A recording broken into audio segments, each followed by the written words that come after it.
Good morning, welcome back to my channel. My name is Madhyamik and today I am here to present about the ozone layer. Basically, ozone layer is the atom of ozone layer. Is the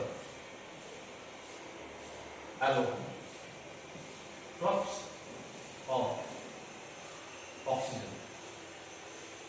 Ozone layer is the atom drops of oxygen. And ozone layer is ozone shield that can be found over the stratosphere. Like, suppose this is a land. This is a land, and this is pole. This is equator.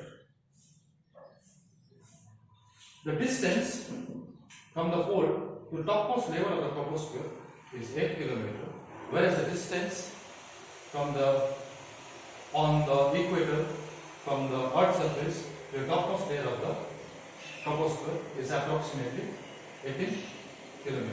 And then the troposphere, tropopause, it enters. Tropopause, it enters.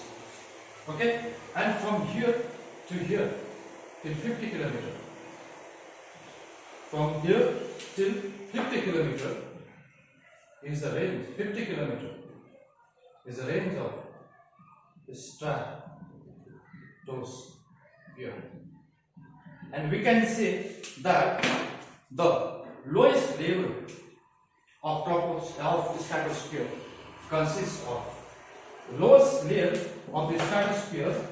The lowest layer of the stratosphere, it consists of ozone layer. The lowest layer of the troposphere, stratosphere, it consists of ozone layer. That is from 20 to 30 km. There is a blanket. And that blanket is known as ozone layer. That blanket is known as ozone layer. Okay, and ozone layer is a layer which enables and it makes possibly happens the existence of life on the earth. Without the absence, in the absence of the ozone layer, we cannot even imagine that the life would survive on Earth. It is the presence of the ozone layer that the harmful radiation which is coming from the sun is getting diverted, is getting reflected back. Okay, but the rays which is coming from the sun, all the rays does not get reflect back. Okay, all the rays does not get reflect back. Suppose this is UVA, ultraviolet A, and this is ultraviolet A, and this is ultraviolet B. Okay, for ultraviolet A, this ozone layer, it is transparent. It can enter into Earth. But for the ultraviolet B, it is not transparent, it is opaque, and what it does, it will reflect back such kind of ray. Okay, because the ozone layer has the capacity of reflecting back to only those ultraviolet rays which have a short wavelength, and the wavelength of ultraviolet ray is 280 to 315 nanometer.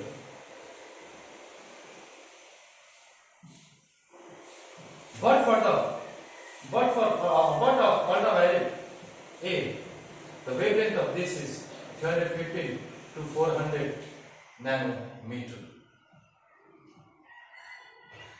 So for such kind of ultraviolet ray, it is opaque, and for such kind of ultraviolet, it is transparent. Okay, and let me tell you, the scientist who discovered ozone layer, his name is, he is French physicist. Okay, and it was discovered in the year 1930, and his name is Henry Buson. And his name is Charles. There were two French physicists who discovered ozone layer in the year 1930. And to measure the content that how much percentage the ozone is present over the stratosphere, and that measuring unit, the measuring unit of ozone layer is called a Dobson unit. It's called a Dobson unit. Okay, in other words, it is called a GU. Okay, now why Dobson unit? Why it is called Dobson unit? Because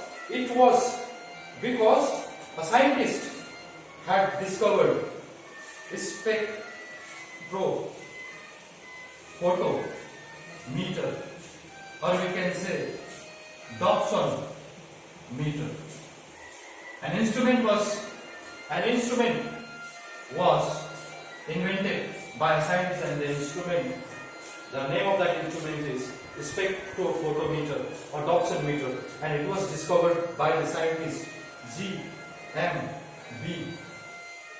Dobson. G.M.B. Dobson. And so, in order to give a memorable to this person, this British meteorologist,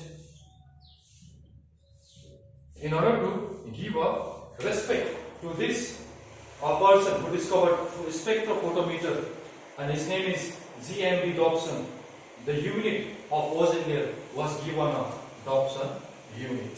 Okay? Thank you.